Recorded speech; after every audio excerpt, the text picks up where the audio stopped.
Ako si Lara, isang musmos na biolinista sa aming prestihiyosong paaralan.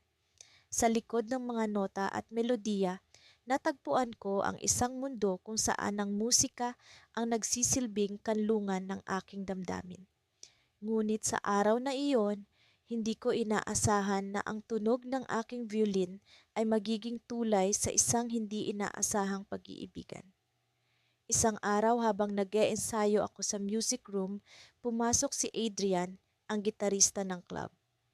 Matagal ko na siyang napapansin sa mga performance, ngunit hindi ko kailanman naisip na magkakaroon kami ng pagkakataon na mag-usap.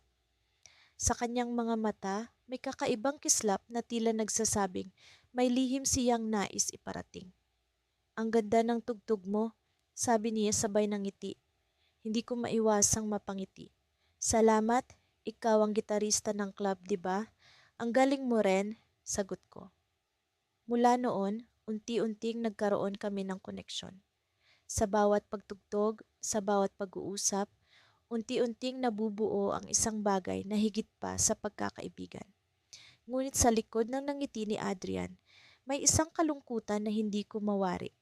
Dumating ang araw ng club meeting at doon ko siya nakilala ng lubusan. Lara, may gusto akong sabihin sa'yo, bulong niya sa akin. Ang kanyang boses ay puno ng tensyon na tila may nakatagong kwento sa likod ng kanyang mga salita. May dahilan kung bakit ako narito sa music club. Hindi ko alam kung ano ang ibig niyang sabihin, ngunit ang tono ng kanyang boses ay puno ng misteryo. Ano iyon, Adrian? Tanong ko, sabay tingin sa kanyang mga mata na tila puno ng emosyon. May lihim akong tinatago na hindi ko pa nasasabi kahit kanino. Sa kabila ng kanyang mga salita, naramdaman ko ang kanyang takot. Ano kaya ang lihim na iyon? Sa bawat nota ng musika, sa bawat tunog ng kanyang gitara, tila may alingaw-ngaw ng damdaming nais niyang iparating. Ngunit bago pa man siya makapagsalita, biglang dumating si Mika, ang presidente ng club. Adrian, kailangan ka na sa stage, sabi ni Mika, na tila nagmamadali. Sa kanyang pag-alis, naiwan akong nag-iisip kung ano ang lihim na iyon. Sa likod ng kanyang mga ngiti, ano kaya ang kanyang dinadala?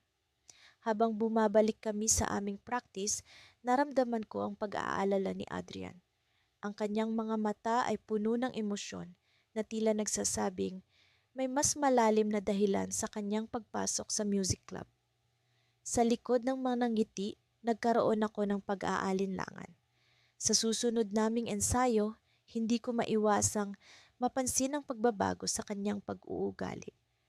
Ang dati niyang masayang disposisyon ay unti-unting naglaho. Adrian, okay ka lang ba? Tanong ko sa kanya. Ngunit bago pa man siya makapagsalita, isang hindi inaasahang pangyayari ang naganap. Biglang pumasok ang isang estranghero sa music room, ang kanyang mga mata ay puno ng galit. Adrian, oras na para sabihin mo ang totoo, sigaw ng estranghero na tila naglalagablab sa galit. Nagulat ako sa mga nangyari at sa likod ng aking isip, nagtanong ako sa sarili, ano kaya ang lihim ni Adrian? Sa likod ng kanyang mga ngiti, ano kaya ang dinadala niyang pasanin? Ang alingawngaw ng kanyang damdamin ay tila nagbabadya ng isang kwentong puno ng misteryo at pagsubok. Sa muling pag-awit ng aming mga puso, natagpuan namin ni Lira ang aming mga sarili sa gitna ng isang silid na puno ng musika. Ang music club ay tila isang paraiso para sa aming dalawa, isang lugar kung saan ang mga nota ay lumilipad sa hangin at ang mga damdamin ay kusang lumalabas sa bawat pagtipa ng gitara, sa bawat paghaplos ng piano. Hindi ko inakala na ang simpleng pagpasok sa club na ito ay magiging simula ng isang bagay na mas malalim, mas makulay kaysa sa inaasahan. Alam mo, Adrian, pakiramdam ko ay iba ito. Parang may magic sa tuwing magkasama tayong tumutugtog, sabi ni Lira habang sabay kaming nag-eensayo para sa darating na resital. Ang kanyang mga mata ay kumikinang, puno ng sigla at pagnanasa para sa musika. Alam kong sa bawat ngiti niya, may lihim na damdaming hindi niya pa kayang ipahayag ng buong buo. Hindi ko alam kung paano ko siya sasagutin. Sa loob ng ilang linggo, ang aming pagkakaibigan ay umusbong sa gitna ng mga kanta at ng tahimik na pag-unawa sa isa't isa. Ngunit sa likod ng mga ngiti at tawanan, may nararamdaman akong hindi ko pa mabigyan ng pangalan.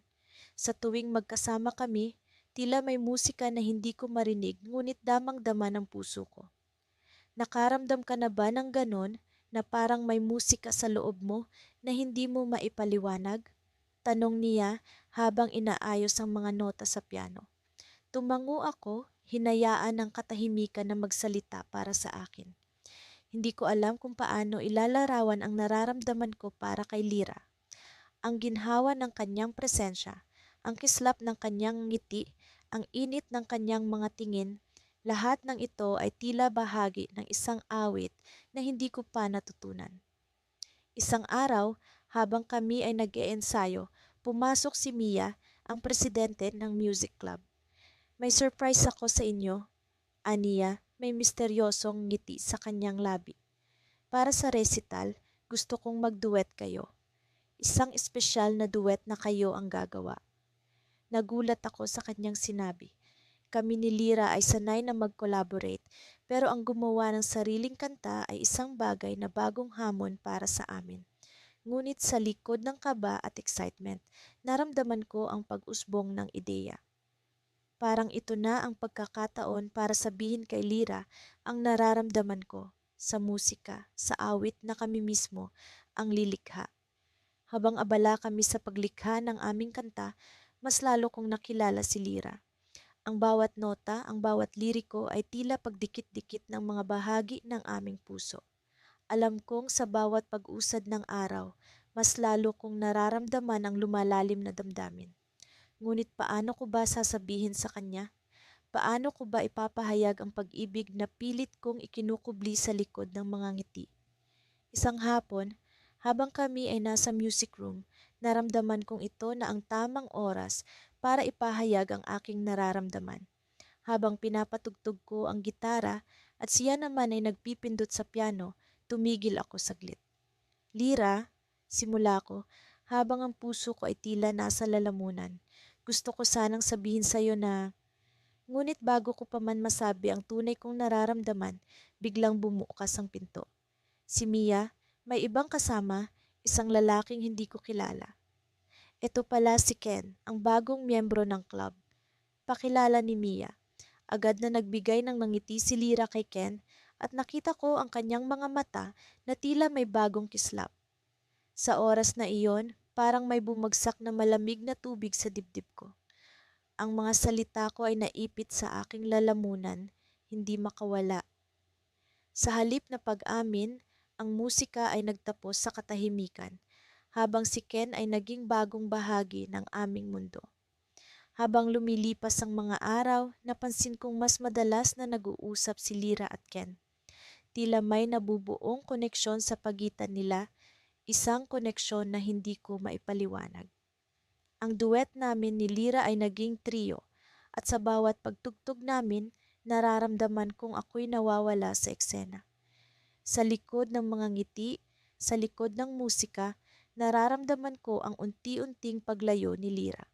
Sa recital, habang kami ay nagtatanghal, naramdaman kong ang aming awit ay puno ng damdaming hindi ko maipahayag.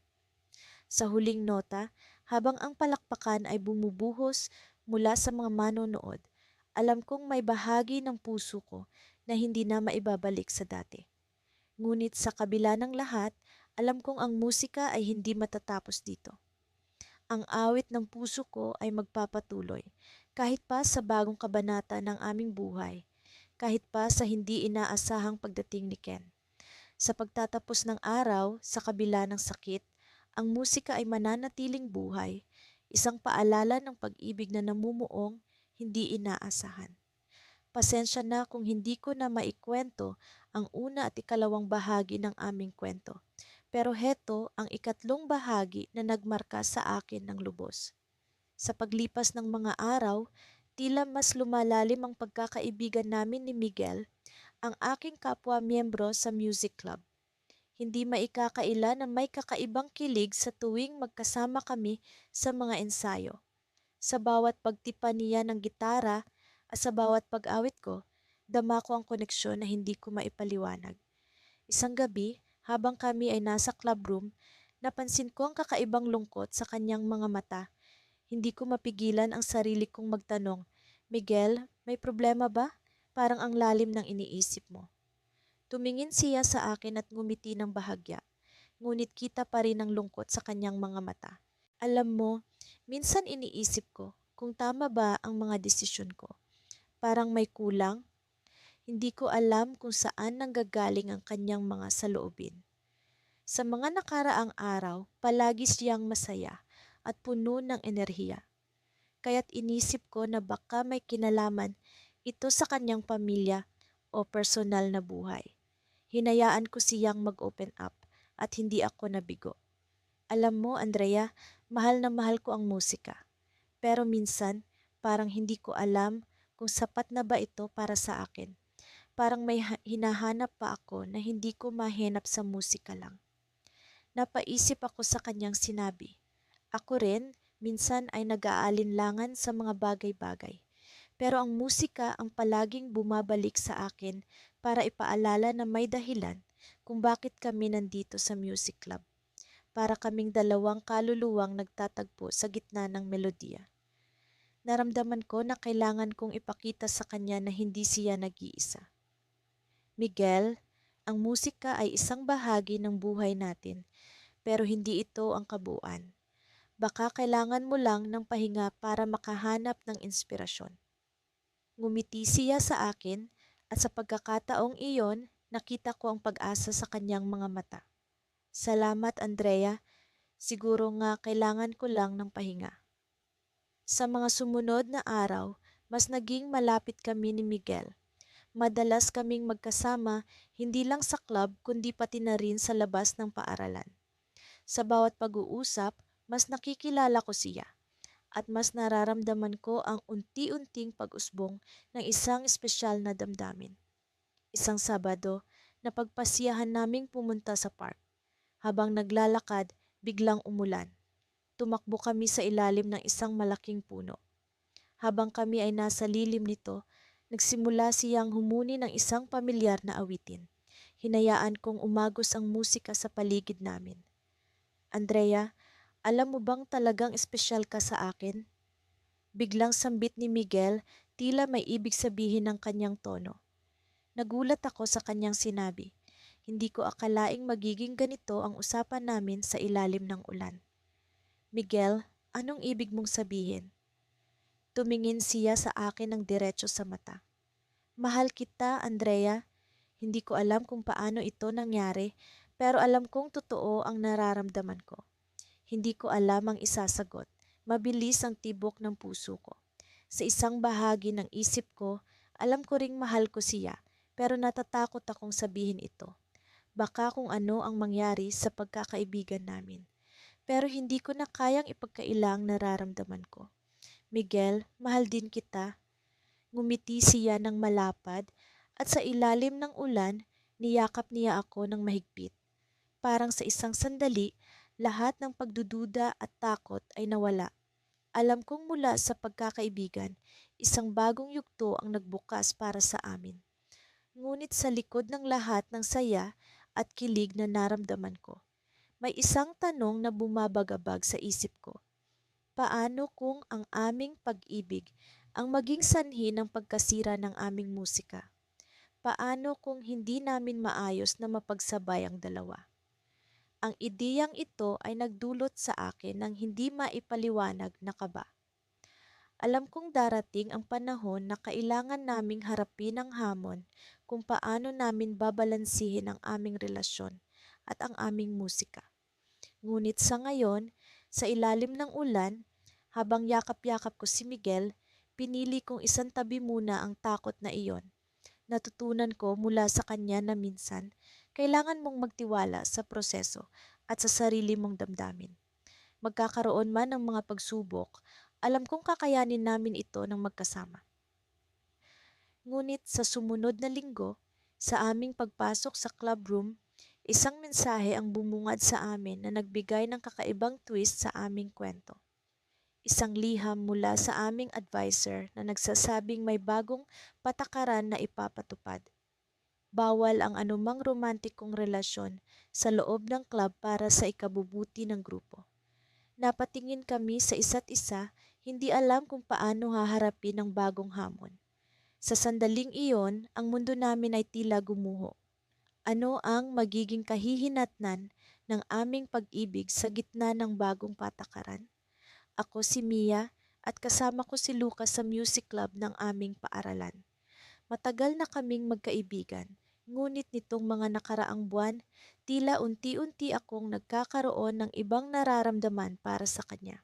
Hindi ko alam kung paano ito nagsimula. Baka noong una kong narinig ang kanyang boses na umaawit o baka noong una niyang hinawakan ang aking kamay habang nagpa-practice kami para sa nalalapit na school concert. Isang Biyernes ng hapon, nagkita kami ni Lucas sa music room para sa aming regular na ensayo. Palapit ako sa pintuan nang marinig ko siyang tumutugtog sa piano ng isang pamilyar na awit, ang kantang madalas kong pakinggan tuwing gusto kong mag-isip-isip. Pinigilan ko ang aking sarili sa labas at pumikit, ninanamnam ang bawat nota na tila umaagos mula sa kanyang mga daliri. Pagkatapos ng ilang minuto, binuksan ko ang pinto at ngumiti sa kanya. "Ang galing mo talaga, Lucas," sabi ko habang lumalapit sa piano. Ngumiti siya pabalik, ang mga mata niyang tila nagliliwanag. "Para sa'yo yon, Mia," sagot niya. "Alam kong gustong-gusto mo ang kantang to." Umupo ako sa tabi niya at sinimulan naming ayusin ang mga piyesa para sa aming duet. Habang abala kami sa pagtutugma ng aming mga tinig at instrumento, hindi ko maiwasang mapansin kung paano siya tumitingin sa akin. Parang may nais siyang sabihin, ngunit hindi niya magawang bigkasin. "Mia," bigla niyang sabi matapos ang isang mahabang katahimikan, "may sasabihin sana ako sa'yo." Tumigil ako sa pagtugtog at tumingin sa kanya. "Ano iyon, Lucas?" Ngunit bago pa man siya makapagsalita, biglang bumukas ang pinto at pumasok si Elena, ang presidente ng music club. "Mia, Lucas, kailangan ko kayong kausapin tungkol sa concert," sabi niya, mukhang nagmamadali. Napatigil kami at kahit may bahagyang pagkadismaya sa akin dahil sa pagkaputol ng pag-uusap namin ni Lucas, tumayo kami at nakinig kay Elena. Ipinaliwanag niya ang mga pagbabago sa programa at kung paano kami magkakaroon ng solo performances bukod sa duet namin. Labis akong na-excite ngunit sa kabila nito, naroon pa rin ang kaba dahil hindi ko pa naririnig ang sasabihin ni Lucas. Pagkatapos ng meeting namin kay Elena, bumalik kami ni Lucas sa piano. "Ano nga ulit yung sasabihin mo?" Tanong ko, umaasang babalik siya sa naantalang paksa. Ngunit tila nag-iba na ang kanyang disposisyon. Wala ayun," sabi niya na parang biglang nagbago ang kanyang isip. "Mamaya na lang siguro." Nagpatuloy kami sa pag-iensayo, ngunit hindi na nawala sa isip ko ang hindi natuloy na pag-uusap. Ano kaya ang gusto niyang sabihin? At bakit tila nag-aalangan siya? Dumating ang araw ng concert. Napuno ang auditorium ng mga magulang, guro, at kapwa naming estudyante. Tahimik akong nagdasal sa likod ng stage habang hinihintay ang aming turn. Kasama ko si Lucas at kahit abala siya sa pagtutono ng kanyang gitara, ramdam kong pareho kaming kinakabahan. Nagsimula ang aming performance at habang kumakanta at tumutugtog, naramdaman ko ang koneksyon namin ni Lucas. Para bang kaming dalawa lang ang naroroon sa entablado at lahat ng kaba at pag-aalala ay nawala. Pagkatapos ng aming duet, habang papalapit kami sa gilid ng entablado, biglang hinawakan ni Lucas ang aking kamay. "Mia," bulong niya, halos hindi naririnig dahil sa palakpakan ng mga tao. "May gusto talaga akong sabihin sa'yo." Ngunit bago pa ako makasagot, isang malakas na tunog ang umalingaw-ngaw mula sa likod ng stage. Nagulat ang lahat at ang spotlight ay biglang bumaling sa isang bahagi ng backstage kung saan may nangyayaring kaguluhan. Naglakad kami ni Lucas papunta doon para tingnan ang nangyayari At laking gulat namin nang makita si Elena na nakahandusay sa sahig, walang malay. Nagkatinginan kami ni Lucas, parehong nagtataka at nag-aalala. Mia, kailangan natin siyang tulungan, sabi ni Lucas at agad naming tinawag ang school nurse. Habang inaasikaso si Elena, hindi ko maiwasang isipin ang dami ng hindi inaasahang pangyayari sa gabing iyon. Pagkatapos ng concert, habang pauwi na ako, hindi ko maiwasang mag-isip tungkol sa lahat ng nangyari. Ano ang sasabihin ni Lucas? Ano ang nangyari kay Elena? At higit sa lahat, ano ang mangyayari sa aming dalawa ni Lucas? Habang nakatingin ako sa bituin sa langit, isang munting ngiti ang sumilay sa aking labi. Parang sa musika, may mga nota na kailangan pang tugtugin at mga kwento na kailangang tapusin.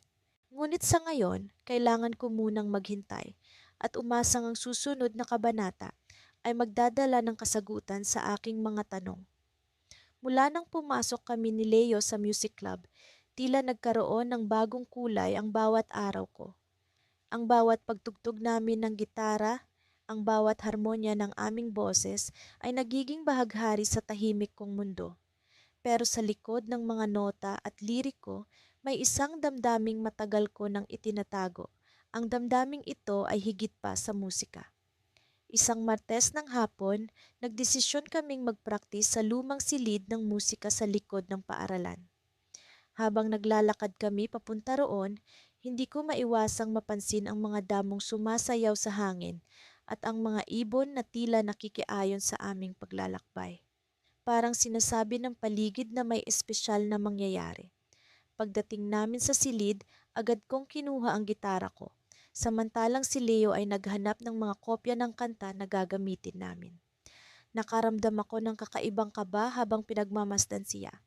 Ang kanyang mga mata ay puno ng sigla at bawat galaw niya ay may kasamang musika na siya lamang ang nakakarinig. Ana, simulan natin sa Our Melody, sabi ni Leo habang inaayos ang kanyang gitara. Tumango ako at nagsimula kaming tumugtog. Habang umaawit kami, naramdaman ko ang koneksyon namin na parang dalawang ilog na nagtatagpo sa isang dagat. Sa bawat nota, mas lalong lumalakas ang tibok ng puso ko at sa bawat liriko, mas lalo kong nararamdaman ang hindi ko maipaliwanag na damdamin para sa kanya. Nang matapos ang kanta, tumingin si Leo sa akin. Ana, may gusto akong sabihin sa'yo. Naramdaman ko ang pag-init ng aking pisngi. Ano yon, Leo? Huminga siya ng malalim at sa kanyang mga mata ay may kakaibang liwanag na ngayon ko lang nakita. Matagal na kitang gustong makasama. Sa musika, sa bawat araw, sa lahat ng bagay. Ana, mahal kita. Parang tumigil ang oras. Ang damdaming matagal kong itinatago ay biglang bumuhos, tila isang ilog na matagal nang pinipigilan ng dam. Hindi ko alam kung paano mag-react, pero sa kabila ng lahat, alam ko ang sagot ng puso ko. Leo, mahal din kita, simula pa lang, sagot ko, sabay ng ngiti na punong-puno ng saya. Ngunit bago pa man namin mas masiyahan sa aming pag-amin, may narinig kaming tunog mula sa likuran ng silid. Isang pamilyar na boses na nagbigay sa akin ng kilabot. Ana, Leo, si Kara, ang presidente ng music club. Nakatayo siya sa pinto, may hawak na isang envelope, tila may mabigat na iniisip. Kara, kanina ka pa ba diyan? Tanong ni Leo, halatang nagulat. Tumango si Kara, ngunit may kakaibang ekspresyon sa kanyang mukha. Pasensya na, hindi ko sinasadya. Pero kailangan niyong malaman ang tungkol dito. Sabi niya sabay abot sa envelope. Nang buksan namin ang envelope, nakita namin ang isang liham mula sa paaralan. Ang music club, ang aming tahanan, ay planong i-disband dahil sa kakulangan ng pondo at suporta. Parang biglang bumagsak ang mundo ko. Ang lugar kung saan nagsimula ang lahat, ang lugar kung saan nabuo ang aming samahan at damdamin ay mawawala na lang ng ganun kadali. Paano na ang musika namin? Paano na ang pangarap namin? Tumingin ako kay Leo, halatang apektado rin siya. Hindi tayo pwedeng sumuko, Ana, sabi niya, puno ng determinasyon. Isang ideya ang pumasok sa isip ko. Kung ganon, kailangan nating gumawa ng paraan. Kailangan nating ipakita sa kanila kung gaano kahalaga ang music club. Mag-organize tayo ng concert para makalikom ng pondo. Nagningning ang mga mata ni Leo. Tama ka, gagawin natin ang lahat para mailigtas ang club. Habang pinag-uusapan namin ang plano, naramdaman ko ang excitement at takot na magkasabay. Alam ko ang hirap na kakaharapin namin, pero sa likod ng lahat ng ito, alam kong hindi kami nag-iisa. Ang musika at pag-ibig na nabuo sa aming dalawa ay magiging inspirasyon para sa lahat. Ngunit ang tanong ay, sapat ba ang aming pagsisikap para mailigtas ang music club? O ito na ba ang huling kabanata ng aming kwento? Ang hamon na ito ay hindi lamang tungkol sa musika. Ito ay tungkol sa aming relasyon, sa aming pangarap, at sa aming determinasyon. At sa dulo ng lahat, ang tanong na bumabagabag sa aking isipan ay, paano kung ang laban na ito ay hindi na namin maipanalo? Mula nang sumali kami ni Elara sa music club noong unang taon ng high school, tila hindi na kami mapaghiwalay. Mula sa pag-ensayo ng piyesa hanggang sa pagbuo ng sariling komposisyon, sabay naming hinarap ang bawat hamon. Ngayon, sa aming huling taon, natagpuan ko ang sarili kong nakaupo sa gilid ng entablado habang pinagmamasdan siyang mag-ensayo ng isang bagong piyesa sa piano. Gusto mo bang subukan itong duet na ginawa ko? Tanong niya, hindi inaalis ang tingin sa mga nota sa harap niya. Siyempre, Elara, palagi namang maganda ang komposisyon mo. Sagot ko habang dinudukot ang gitara ko mula sa case nito.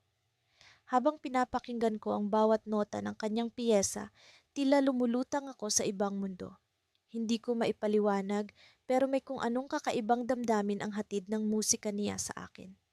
Sa bawat pindot ng kanyang daliri sa mga tipan ng piano, nararamdaman ko ang samahan at pagkakaibigan namin na tumibay sa paglipas ng mga taon. Alam mo ba, minsan iniisip ko kung paano tayo napadpad dito. Sabi niya bigla, habang patuloy na tumutugtog. Anong ibig mong sabihin? Tanong ko, habang sinasabayan siya sa gitara. Kung hindi tayo sumali sa music club, saan kaya tayo ngayon? Baka hindi natin natagpuan ang ating mga sarili sa musika. Sagot niya, may halong nostalgia sa kanyang boses. Natahimik ako saglit, iniisip ang mga nangyari noong mga nakaraang taon. Ang dami naming napagdaanan, mga tagumpay at pagkatalo, tawanan at iyakan. Lahat ng iyon bahagi ng kwento namin. Siguro nga, pero masaya akong nandito tayo ngayon, sabi ko, habang tinititigan ang kanyang mga mata. Ngumiti siya at para bang may kung anong kislap ang naglaro sa kanyang mga mata. Salamat, Aiden. Palagi ka kasing nandiyan para sa akin. Napangiti ako, pero sa ilalim ng nangiting iyon ay may lihim akong dinadala. Hindi ko masabi sa kanya ang tunay kong nararamdaman. Natatakot akong masira ang pagkakaibigan namin. Pero sa bawat araw na lumilipas, lalo lang lumalalim ang damdamin ko para sa kanya. Paano kaya kung may magbago? Tanong ko bigla. Hindi ko rin alam kung bakit ko iyon naitanong. Anong ibig mong sabihin? Tanong niya, saglit na huminto sa pagtugtog. Kung magbago man ang mga bagay, magkaibigan pa rin tayo, di ba? Sagot ko, umiiwas sa kanyang tingin. Oo naman, Aiden. Kahit ano pa ang mangyari, magkaibigan tayo. Sagot niya, may katiyakan sa kanyang tinig. Nagpatuloy kami sa pagtugtog. Sa bawat nota, pilit kong nilulunod ang pag-aalinlangan sa isipan ko. Pero hindi ko mapigilan ang sarili kong umasang sana'y may nararamdaman din siya para sa akin. Pagkatapos ng ensayo, nagpasya kaming maglakad pa uwi. Karaniwan na naming ruta ang makipot na daanang iyon sa likod ng paaralan. Hindi ko alam kung bakit pero pakiramdam ko'y may kakaibang hangin sa paligid. Tahimik namin tinahak ang daan hanggang sa biglang huminto si Elara. Aiden, may sasabihin sana ako sa'yo. Sabi niya, may halong pag-aalinlangan sa kanyang tinig. Anong iyon, Elara? Tanong ko, pilit na pinapakalma ang sarili. Matagal ko nang gustong sabihin ito, pero natatakot ako na baka magbago ang lahat. sabi niya, habang unti-unting bumabagal ang kanyang paghinga. Parang biglang bumagal ang oras. Nakatingin lang ako sa kanya, hinihintay ang susunod niyang sasabihin. Pero bago pa man siya makapagsalita, isang hindi inaasahang bagay ang nangyari. Isang malakas na kalabog ang pumukaw sa aming pansin. Mula sa likuran ng isang puno, may lumabas na anino. Isang pamilyar na mukha. Si Ethan, ang dati naming miyembro sa music club na matagal nang nawala. Elara, Aiden, kailangan kong makausap kayong dalawa, sabi ni Ethan. May halong kaba at pagmamadali sa kanyang boses. Hindi ko alam kung bakit, pero may kung anong kaba ang bumalot sa akin. Ano kaya ang gustong sabihin ni Ethan? At bakit bigla siyang nagpakita ngayon sa lahat ng oras? Sa ilalim ng mga bituin, naramdaman ko ang lamig ng hangin na dumampi sa aking balat. Alam kong may malaking pagbabago ang darating, pero hindi ko pa rin alam kung ano iyon. Ang tanging alam ko lang, sa gabing iyon, may mga bagay na hindi na magiging katulad ng dati. Sa kabila ng lahat, pinilit kong pakalmahin ang sarili. Ano man ang magiging desisyon ko, sana hindi nito masira ang pagkakaibigan namin ni Elara. Pero sa ngayon, kailangan ko munang harapin ang hindi inaasahang pagbabalik ni Ethan. Ano kaya ang dala-dala niyang balita at paano ito makakaapekto sa amin ni Elara? Sa tuwing papalapit ang araw ng pagtatanghal ng music club, hindi ko maiwasang makaramdam ng halo-halong emosyon, kaba, pananabik at kasiyahan. Naging tradisyon na ang pagdaraos ng semi-annual concert kung saan ang bawat miyembro ng club ay may pagkakataong ipakita ang kanilang talento at pag-unlad. Ngunit iba ang pakiramdam ko ngayon. Iba sapagkat kasama ko si Mia, ang aking matalik na kaibigan, at ang taong unti-unting pumupukaw ng damdamin na hindi ko akalaing mararamdaman ko. Si Mia ay likas na magaling sa musika. Sa tuwing magkakasama kami sa ensayo, hindi ko maiwasang humanga sa husay niya sa pagtugtog ng piano. Ako naman, natutunan kong mahalin ang gitara dahil sa kanya. Magkasama kaming nag-iensayo, tumatawa, at minsan pa nga ay nagkakatampuhan. Pero sa kabila ng lahat, lagi kaming nagbabalik sa isa't isa. Mas matatag, mas masaya. Ngunit nitong mga nakaraang araw, nararamdaman ko ang pag-iba ng ihip ng hangin sa pagitan namin. Hindi na tulad ng dati ang mga ngiti ni Mia sa akin. Mayroong pag-aalinlangan sa kanyang mga mata na hindi ko mawari. Hanggang sa isang araw, habang nag-iensayo kami para sa duet na aming itatanghal, hindi ko na napigilan ang sarili kong magtanong. Mia, simula ko habang pinipindot ang mga kwerdas ng gitara. May problema ba? Tumingin siya sa akin, ngumiti, ngunit may bakas ng lungkot sa kanyang mga mata. Wala naman, Ethan. Medyo pagod lang siguro ako. Ngunit alam kong hindi iyon ang buong katotohanan. Sa tagal ng pagkakaibigan namin, kilala ko ang bawat galaw at tono ng kanyang boses. Alam kong may bumabagabag sa kanya. At sa kabila ng aking pangamba, minabuti kong huwag na munang kulitin siya. Baka sakaling kusa niyang sabihin sa akin ang tunay na nangyayari. Lumipas ang mga araw at dumating ang gabi ng pagtatanghal. Nakatayo ako sa likod ng entablado kasama ang iba pang miyembro ng music club. Ang mga ilaw ay nagniningning, ang mga tao ay nasa kani-kanilang upuan at ang bulungan ng mga manonood ay unti-unting humuhupa. Lumapit sa akin si Mia, suot ang kanyang bestida na kulay asul, bagay na bagay sa kanya. Ngumiti siya sa akin, ngunit ang nangiting iyon ay tila may kasamang kirot. Kaya natin to, Ethan, bulong niya sa akin, sabay hawak sa aking kamay. Nagsimula na ang aming duet. Sa unang nota pa lang, naramdaman ko ang koneksyon namin ni Mia. Ang musika ay nagiging tulay sa pagitan ng aming puso. Ngunit habang tumutugtog kami, napapansin kong tila may mga luha sa kanyang mga mata na pilit niyang pinipigil. Nagpatuloy kami sa kabila ng bigat na nadarama ko.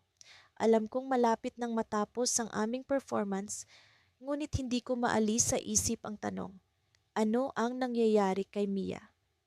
Sa huling bahagi ng aming pagtatanghal, isang matamis na ngiti ang sumilay sa kanyang mga labi, ngunit kasabay nito ang pagtulo ng luha mula sa kanyang mga mata. Tila bawat nota ng musika ay may kasamang pag-iyak. Hindi ko na napigilan ang sarili kong magtanong habang nasa entablado pa kami. Mia, bakit ka umiiyak? Tanong ko, halos pabulong, ngunit sapat upang marinig niya. Ngumiti siya sa akin at sa sandaling iyon ay tila tumigil ang mundo. Ethan, kailangan kong sabihin sa iyo ang totoo pagkatapos nito. Matapos ang aming pagtatanghal, bumaba kami sa entablado sa gitna ng palakpakan ng mga manonood. Ngunit sa halip na saya, mas matindi ang kaba sa aking dibdib. Dinala ako ni Mia sa isang sulok na tahimik, malayo sa lahat. Ethan, simula niya, tila nag-aalinlangan pa rin, may malaking pagbabago sa buhay ko. Kailangan kong umalis. Lilipat na kami ng pamilya ko sa ibang bansa. Tumigil ang oras sa sandaling iyon. Ang mga salita niya ay tila mga dagok sa aking puso. Ang kaibigang kasama ko lagi, ang taong unti-unti kong minahal, ay aalis. Hindi ko alam kung paano ko haharapin ang katotohanan niyon. Ngunit bago pa man ako makasagot, hinawakan niya ang aking kamay, mas mahigpit ngayon, at may luha sa kanyang mga mata. Ethan, kahit malayo ako, gusto kong malaman mo na mahal kita. Matagal ko nang nararamdaman ito at gusto kong malaman mo bago pa man ako umalis. Sa sandaling iyon, natanto ko ang lahat, ang kaba, ang lungkot at ang saya na nararamdaman ko para sa kanya.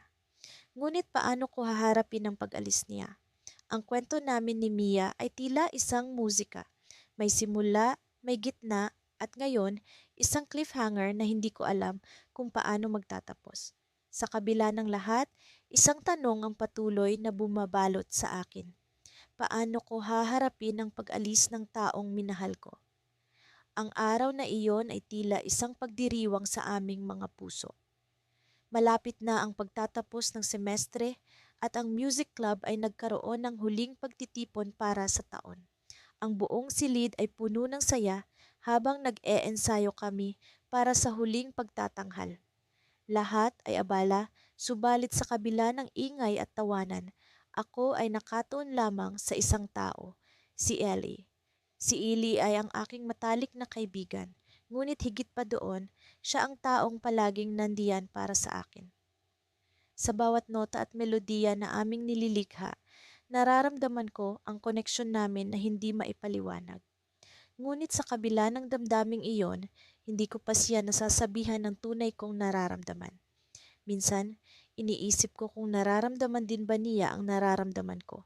Habang nag-aayos kami ng mga instrumento, lumapit si Ilay sa akin na may dalang ngiti na tila kayang tunawin ang anumang kaba sa aking dibdib. Handa ka na ba para mamaya? Tanong niya, sabay abot ng gitara. Ngumiti ako, pilit na itinatago ang kumakabog na puso. Oo naman, Eli. Alam mo namang hindi kita bibiguin. Sagot ko. Nagpatuloy ang ensayo, at habang kami ay nag-e-ensayo, hindi ko maiwasang mapansin ang bawat pagkakataon na magkatagpo ang aming mga mata. May mga sandali na tila ang mundo ay nagiging mabagal at kami lang ang nandito. Ngunit sa tuwing may ganitong pagkakataon, palagi kong sinusubukan na ibaling ang aking pansin sa musika. Sa kabila ng lahat, ang aming pagkakaibigan ang pinakamahalaga. Nang matapos ang ensayo, nagpasya kaming magpahinga sandali sa likod ng auditorium. Nakaupo kami sa sahig, pagod ngunit masaya, habang nagsisimula ng magkulimlim ang paligid. Eli, may sasabihin sana ako sa'yo. Panimula ko, nanginginig ang boses sa kaba. Tumingin siya sa akin, ang kanyang mga mata ay puno ng pag-aalala at interes. Ano iyon? Mukhang seryoso yata, sabi niya habang pinupunas ang pawis sa kanyang noo. Huminga ako ng malalim, sinusubukang ipunin ang lakas ng loob. Alam mo, matagal na akong may nararamdaman sa'yo. hindi lang bilang kaibigan. Sambit ko, sabay tingin sa kanya, naghihintay sa kanyang reaksyon. Sandali siyang natahimik, ngunit ang kanyang mga mata ay hindi bumitaw sa akin. Mahalaga ka sa akin, Liam. Hindi ko alam kung paano ito sasabihin, pero nararamdaman ko rin ang nararamdaman mo. Tugon niya, ang kanyang boses ay puno ng sinseridad. Ang mga salitang iyon ay parang musika sa aking pandinig. Higit sa lahat ng inaasahan ko, narito kami, sa wakas nagpapahayag ng damdamin sa isa't isa. Ngunit bago pa man kami makapag-usap pa, biglang may sumigaw mula sa loob ng auditorium. Liam, Eli, kailangan kayo dito. Sigaw ni Mia, isa sa mga miyembro ng club. Nagmadali kaming bumalik sa loob, iniwan ng mga salitang hindi pa lubos na nasasabi. Pagkapasok namin sa napansin namin ang kaguluhan sa paligid. Ang lahat ay tila abala at ang iba ay nagtatakbuhan. Ngunit ang pinakanakapukaw ng aming pansin ay ang pagkapunit ng malaking backdrop ng stage na ginagamit sa aming pagtatanghal. Anong nangyari? Tanong ni Eli habang tinutulungan si Mia ayusin ang mga props. Biglang bumagsak ang backdrop at natanggal ang pagkakatali.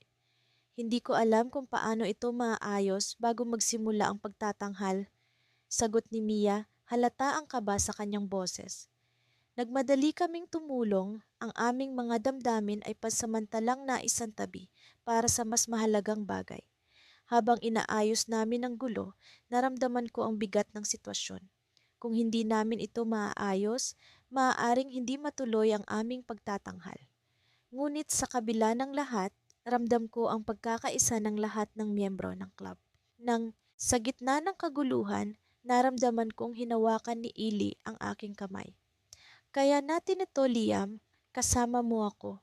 Sabi niya, puno ng determinasyon. Ang mga salitang iyon ay nagbigay sa akin ng lakas. Nagpatuloy kami sa pag-aayos at sa wakas, bago pa man magsimula ang pagtatanghal, na isaayos namin ang lahat. Ang backdrop ay muling nakatayo at ang mga props ay maayos na nakalagay. Ngunit bago pa man magsimula ang aming pagtatanghal, may isang hindi inaasahang dumating. Isang tawag mula sa aming guro. May emergency sa bahay ni Ili. Kailangan niyang umuwi ngayon din, sabi ng guro. Ang boses ay puno ng pag-aalala. Nagkatinginan kami ni Ili. Ang kanyang mga mata ay puno ng kaba at pag-aalala. Liam, hindi ko alam kung paano ito sasabihin, pero kailangan kong umalis. Sabi niya, ang kanyang boses ay puno ng hinanakit. Ang twist ng pagkakataon ay tila isang dagok sa aming pagdiriwang. Sa kabila ng aming pinagsaluhang damdamin, narito kami, nahaharap sa isang bagong pagsubok. Habang lumalabas si Ili, iniwan niya ang kanyang gitara sa akin. Ipinangako kong babalik ako, Liam. Ang huling sinabi niya bago siya nagmadaling umalis. Sa kabila ng saya ng araw na iyon, kami ay iniwan ng isang katanungan. Anong nangyari sa pamilya ni Eli at paano namin haharapin ang susunod na kabanata nang wala siya? Sa bawat pagtugtog ng musika, ang kanyang pagkawala ay tila isang himig na hindi ko mabura sa aking isipan. Sa pagbubukas ng bagong semester, dama ko ang kakaibang enerhiya sa paligid. Parang may bagong simula, isang bagong kabanata na magbubukas para sa amin ni Mika. Matapos ang napakaraming oras na ginugol namin sa music club, alam kong mas lumalim pa ang aming samahan. Ngunit sa likod ng aming mga ngiti at tawanan, may nakatagong damdamin na palaging nag-aalab sa aking puso. Isang damdamin na pilit kong itinatago sa aking kaibigan. Isang araw, habang kami nag-e-ensayo para sa nalalapit na pagtatanghal, napansin kong tila may iniisip si Mika. Nakatingin siya sa kanyang gitara, ngunit alam kong wala siya roon. Lumapit ako at tinanong siya, Mika, okay ka lang ba? Parang ang lalim ng iniisip mo. Ngumiti siya, ngunit hindi umabot sa kanyang mga mata ang nangiting iyon. Oo naman, Ethan. Medyo pagod lang siguro. Alam mo na, bagong semester at lahat. Sagot niya, sabay baling ng tingin sa akin. Ngunit alam kong may iba. Kilala ko si Mika. At alam kong kapag sinasabi niyang pagod siya, may mas malalim pang dahilan. Ngunit pinili kong hindi na mangulit, ayokong pilitin siya kung hindi pa siya handang magkwento. Habang nag-eensayo kami, nagpasya akong isantabi muna ang aking mga sariling damdamin. Kinakailangan naming mag-focus sa aming musika, lalo na at malaking pagkakataon ang aming pagtatanghal para sa music club. Ngunit sa bawat nota at melodiya, hindi ko maiwasang mapaisip kung ano nga ba ang nasa likod ng iniisip ni Mika. Pagkatapos ng ensayo, nagpasya kaming maglakad-lakad sa paligid ng campus. Paborito naming tambayan ang maliit na hardin sa likod ng library. Tahimik at madalas walang tao, kaya't pwede kaming mag-usap ng walang abala. Nang makarating kami roon, naupo kami sa ilalim ng isang malaking puno. Ethan, biglang sabi ni Mika matapos ang ilang minutong katahimikan, may kailangan akong sabihin sa'yo. Naramdaman kong bumilis ang tibok ng puso ko. Ano yon, Mika? Tanong ko, pilit na pinapanatiling kalmado ang aking boses. Huminga siya ng malalim bago nagsalita. May isang bagay na matagal ko nang gustong sabihin sa'yo pero hindi ko alam kung paano ko sisimulan. Nagumpisa akong kabahan, tila may kung anong kaba ang sumisiksik sa aking dibdib. Ano yon, Mika? Sabihin mo lang. Sagot ko, sinusubukang maging mahinahon. Kahit pa may bahagi ng utak ko ang nagsasabing may malaking mangyayari.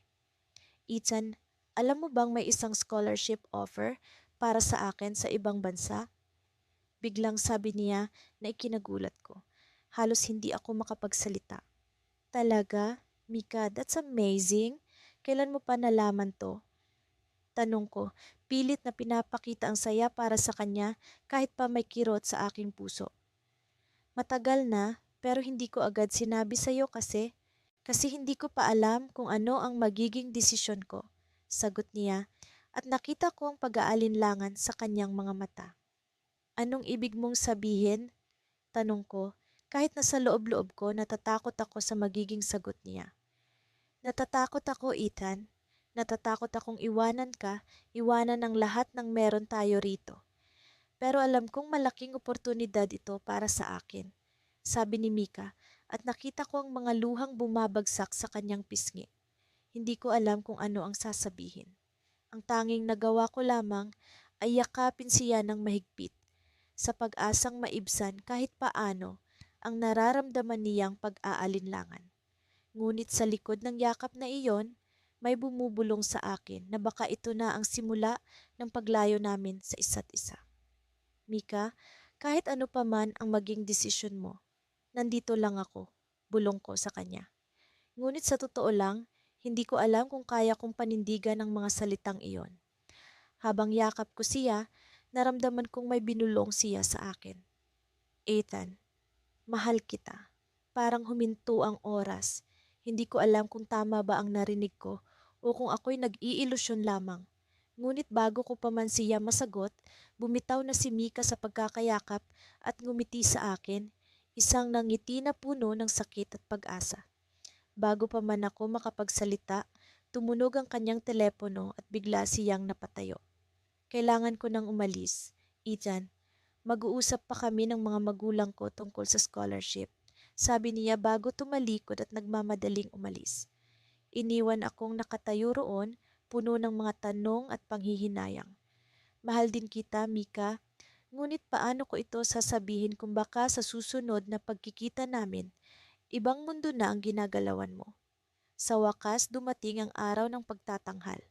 Ang mainit na sigaw ng mga estudyante, ang nakaka-excite na hiyawan, at ang nakakabinging tunog ng drum ay pumuno sa buong auditorium. Ramdam ko ang paggalaw ng aking mga kamay habang tinatamaan ang mga tuts ng piano, ngunit mas ramdam ko ang kabog ng aking puso.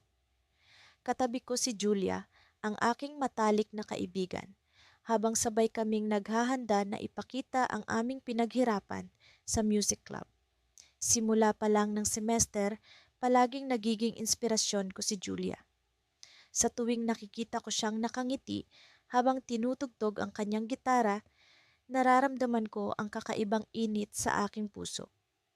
Sa bawat araw na lumilipas, unti-unting nag-iiba ang damdamin ko, mula sa simpleng pagkakaibigan patungo sa mas malalim na pagnanasa. Alam kong nararamdaman niya rin ito, ngunit palaging may takot kaming dalawa na baka masira ang aming pagkakaibigan. Habang lumalapit ang aming oras para tumugtog, tumingin ako kay Julia at ngumiti. Ngumiti rin siya, ngunit may kakaibang kislap sa kanyang mga mata. Parang may sinasabi ang kanyang mga mata na hindi kayang ipahayag ng kanyang mga labi. Sa likod ng entablado, sinabi niya sa akin, "Kaya natin ito, Liam, magtulungan tayo." Tumango ako, ngunit sa loob ko may tensyon. Hindi lang ito ang tungkol sa pagtugtog. Sa akin ito na ang pagkakataon para malaman ko kung ano ang tunay na nararamdaman namin sa isa't isa. Sa mga nakaraang linggo, hindi ko na mabilang kung ilang beses kong hiniling na sana ay dumating ang tamang sandali para sabihin ko sa kanya ang totoong damdamin ko. Nagumpisa na ang aming set. Unang tugtog ay isang duet na kami mismo ang nag-compose. Ang musika ay dumaloy mula sa amin at sa bawat nota, naramdaman ko ang pagkakaugnay ng aming mga puso. Habang tumutugtog kami, naalala ko ang lahat ng mga masasayang araw na magkasama kami sa club, ang mga gabing magkatabi kami sa pag-eensayo, ang mga tawanan sa bawat pagkakamali. Ang musika ay naging tulay sa aming nararamdaman at sa wakas, naramdaman ko ang lakas ng loob na sabihin ang matagal ko nang tinatago. Habang nasa kalagitnaan kami ng aming duet, biglang pumasok sa isipan ko ang isang plano. Sa huling parte ng aming tugtog, ipinasya kong baguhin ang ilang nota. Tumugtog ako ng isang melody na hindi namin napag-usapan. Isang melody na ako lang ang nakakaalam. Nagpatuloy si Julia, medyo naguluhan sa simula, ngunit agad niyang naintindihan ang aking ginagawa. Ang melody na iyon ay mula sa isang kanta na madalas kong tinutugtog kapag gusto ko siyang iparating ang nararamdaman ko. Sa pagtatapos ng aming pagtatanghal, tumingin ako kay Julia. Nagkaroon kami ng maikling sandali ng katahimikan habang ang mga tao sa paligid namin ay nagbigay ng masigabong palakpakan. Ngumiti siya sa akin, ngunit sa pagkakataong ito, may ibang damdamin ang kanyang ngiti, tila may pagtanggap at pag-unawa. Bago kami bumaba sa entablado, hinawakan ni Julia ang aking kamay. "Liam," bulong niya, "alam ko ang ginawa mo. Salamat." Tumango ako, ngunit bago pa ako makasagot, isang hindi inaasahan na pangyayari ang sumira sa sandaling iyon. Biglang tumayo si Mark, ang presidente ng music club, at nagsalita sa mikropono. "May announcement ako," sabi niya. "Para sa lahat ng nandito, gusto kong ibalita na may bagong patakaran ng ating club." Napatingin kaming lahat sa kanya, nagtataka sa biglaan niyang pag-abala. "Simula ngayon," patuloy ni Mark, "hindi na maaring magkaroon ng romantikong relasyon ng sinumang miyembro habang nasa club." Nagulat ako. Tiningnan ko si Julia at sa kanyang mukha, nakita ko ang parehong pagkabigla. Sa kabila ng lahat, sa kabila ng musika at ng aming pagtatapat, isang bagong hadlang ang biglang lumitaw. Paano na ang aming nararamdaman? Paano namin haharapin ang bagong patakarang ito? Habang umaalis kami sa entablado, alam kong hindi ito ang katapusan ng aming kwento. Ito lamang ang simula ng bagong kabanata. Sa likod ng aming musika, sa likod ng aming mga puso, naroon ang bagong pagsubok na kailangan naming malampasan. Ngunit sa kabila ng lahat ng ito, alam kong hindi kami nag-iisa. Magkasama kami, tulad ng dati, sa harap ng bagong hamon na ito. Ang tanong na naiwan sa aming isipan, ano ang susunod naming hakbang? Nasa kalagitnaan kami ng semester at tila bawat araw ay mas lalong tumitindi ang damdaming hindi ko maipaliwanag para kay Adrian. Sa music club kung saan kami unang nagkakilala, naging natural na bahagi ng aming rutina ang magkasamang pagpapractice.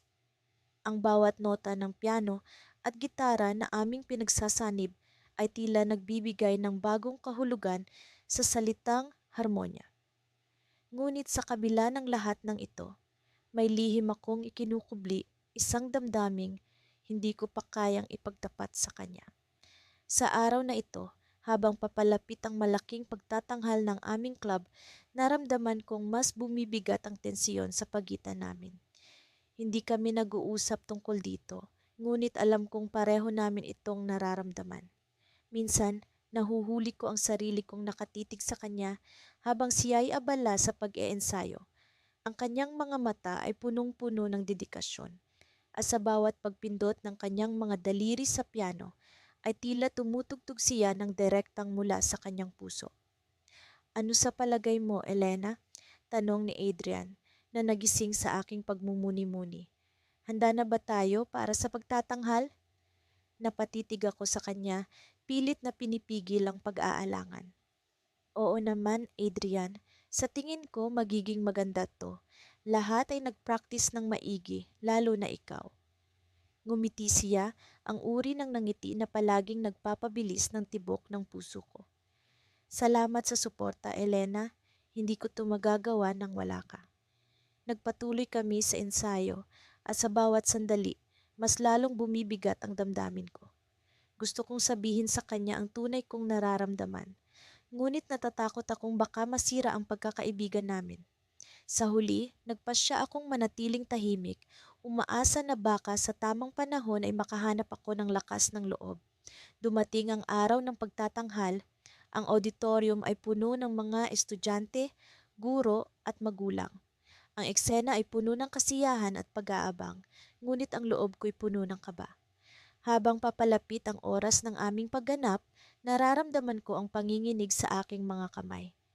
Sa likod ng entablado, nagtipon-tipon kami sa isang huling pag-uusap. Kayang-kaya natin ito, sabi ni Adrian, na tila nagbibigay lakas sa bawat isa. Ang lahat ng pagsisikap natin ay para sa sandaling ito. Tumango kami at isa-isang pumunta sa aming mga posisyon. Ang unang piyesa ay isang duet ni na Adrian at ako. Isang paborito naming klasikong awit na palaging nagbibigay ng inspirasyon.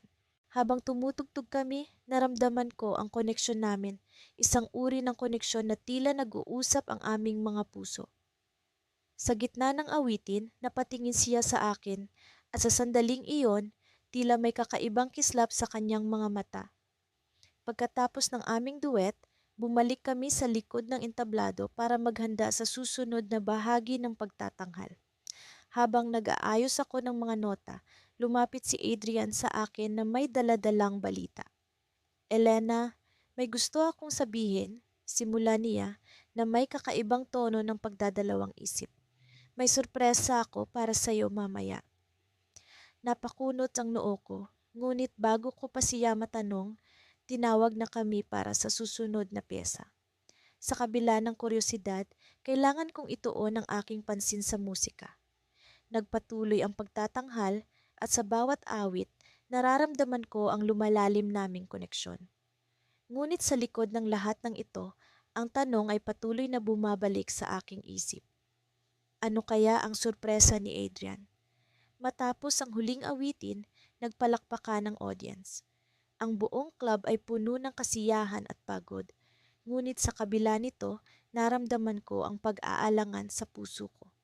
Hindi ko alam kung dahil sa sorpresa ni Adrian o dahil sa hindi ko pa rin masabi ang nararamdaman ko. Sa gitna ng pagdiriwang, hinila ako ni Adrian papunta sa isang sulok ng auditorium. Ang kanyang mukha ay puno ng kaseryosohan at sa likod ng kanyang mga mata ay may misteryong matagal ko nang gustong matuklasan. Elena, gusto kong malaman mo na. Nagsimula siya, ngunit biglang may tumawag sa kanya, isang tawag na hindi niya maaring ipagsawalang bahala. Sandali lang, kailangan ko itong sagutin. Naiwan akong nakatayo, ang puso ko'y puno ng pag-aabang at pag-aalala. Ano kaya ang sasabihin niya? Ano ang sorpresa niya para sa akin? Habang naglalakad siya papalayo, ang damdamin ko'y tila nasa gilid ng isang bangin, handang mahulog sa hindi ko alam kung saan. At sa sandaling iyon, biglang bumalik si Adrian. Ang kanyang mukha ay puno ng kaba. Elena, may nangyari. hindi ko ito inaasahan.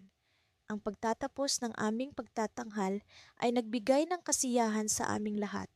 Ngunit ang mga salitang binitiwan ni Adrian ay nag-iwan ng palaisipan sa akin. Ano kaya ang nangyari? Sa likod ng mga ngiti at palakpak, may dumating na pagsubok, isang pagsubok na hindi ko pa alam kung paano haharapin. Sa paglipas ng mga linggo, lalo pang tumindi ang damdamin ko para kay Angelo.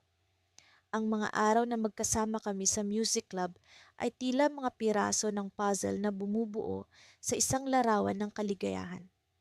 Sa bawat pagtugtog namin, sa bawat oras na magkasama kami, nararamdaman ko ang kakaibang koneksyon na hindi ko maipaliwanag.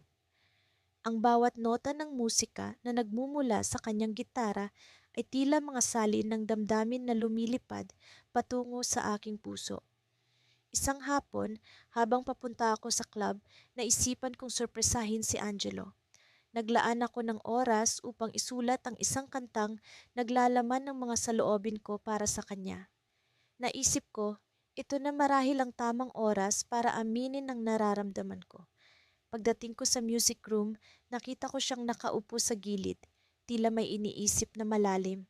Anong iniisip mo? Tanong ko habang naupo sa tabi niya. Wala. Medyo pagod lang sa mga gawain sa school. Sagot niya na may pilit na ngiti. Nag-alinlangan ako ng kaunti, ngunit nagpa siya pa ring ipakita sa kanya ang kanta. May ginawa pala akong kanta, gusto mo bang marinig? Tanong ko. Nagliwanag ang mukha niya at agad siyang tumango. Siyempre, gusto kong marinig yan. Kinuha ko ang gitara at sinimula ng unang nota. Ang mga salita ay dumaloy na parang agos ng ilog. Malinis, malinaw, puno ng damdamin. Habang kumakanta, napansin kong nag-iba ang ekspresyon ni Angelo. Ang kanyang tingin ay puno ng emosyon na para bang naintindihan niya ang bawat salitang lumalabas sa aking bibig. Pagkatapos ng huling nota, tahimik siyang nakatingin sa akin. Ako'y nag-aalangan sa kanyang magiging reaksyon. Anong masasabi mo? Tanong ko, pilit na ngumingiti. Hindi siya agad nakapagsalita. Nang sa wakas ay nagsalita siya, mahina at puno ng damdamin ng kanyang tinig. Ang ganda at parang may gusto kang ipahiwatig. Nagkatinginan kami at sa mga mata niya nakita ko ang damdaming matagal ko nang inasahan. Subalit bago ko pa man makumpirma kung ano ang nararamdaman niya, biglang bumukas ang pinto ng music room. Si Liza, ang presidente ng music club, ay pumasok na waring may mahalagang sasabihin. Guys, kailangan natin maghanda para sa malaking event sa school, ang music festival. Kailangan natin ng mga volunteers para sa pag-aayos ng stage at iba pang kailangan. Angelo, maaari ka bang tumulong sa pag-aayos ng mga music sheets? Tanong ni Liza, tila abala sa kanyang mga plano. Agad na nagbigay ng atensyon si Angelo kay Liza at tumango. Oo, syempre, magpa-participate ako. Sa kabila ng pagkagulo ng mga kaganapan, hindi ko maiwasang makaramdam ng kaunting panghihinayang. Parang nabitin ng sandaling iyon na dapat sanay makapagpaliwanag kami ng damdamin sa isa't isa. Tila may pader na pumagitna sa amin at ang mga plano para sa festival ay nagbigay lamang ng karagdagang balakid. Habang abala kami sa mga preparasyon para sa music festival, naramdaman ko ang paglalim ng pagkakaibigan namin ni Angelo. Sa bawat araw na nagdaan, parang lalong lumalapit ang mga puso namin sa isa't isa. Ngunit kahit gaano ko pa man subukang aminin ang nararamdaman ko, palaging may pumipigil. Tila may takot akong hindi ko mawari. Takot sa posibilidad na baka hindi niya ako nararamdaman sa parehong paraan. Dumating ang araw ng music festival at abala kami sa pag-aayos ng stage. Habang naglalagay ako ng dekorasyon, nadako ang tingin ko kay Angelo. Siya'y masaya, nakikipag-usap sa mga miyembro ng club habang inaayos ang mga music sheets. Sa kanyang mga mata, may kislap ng kagalakan, ngunit may nakatago ring lungkot na tila ako lamang ang nakakapansin. Nang matapos ang festival, nagtipon kami sa music room para sa isang maliit na selebrasyon. Nagpasya kaming maglaro ng isang simpleng laro, Truth or Dare. Nang umikot ang bote at tumapat kay Angelo, ako'y nagulat sa kanyang pinili. Pipiliin ko, Truth, sabi niya. May kakaibang tiwala sa kanyang tinig. Nagtanong ang isa sa aming mga kaibigan, ano ang pinakagusto mong sabihin sa taong pinakamahalaga sa iyo ngayon? Nakita kong nag-iba ang timpla ng kanyang muka. Nagkatinginan kami at sa mga mata niya, naramdaman ko ang isang bagay na matagal ko nang inaasahan. Bago ko sagutin yan, sabi niya, tila may pag-aalinlangan. Gusto kong malaman kung ano ang nararamdaman ng isang tao na mahalaga sa akin. Ang mga puso namin ay tila sabay na tumibok ng mas mabilis. Ang kasunod na salita na mula sa kanya ay maaaring magbago ng lahat. Maaaring magpahiwatig ng simula o katapusan ng kwento namin. Kasi, patuloy niya, kapag sinabi ko ito, wala nang atrasan. Bago pa man siya makapagsalita, biglang nagring ang telepono sa music room at ang boses na narinig namin sa kabilang linya ay tila isang dagok, isang tawag na magpapabago sa lahat. At doon nagwakas ang sandali, iniwang kaming nakabitin sa kawalang katiyakan.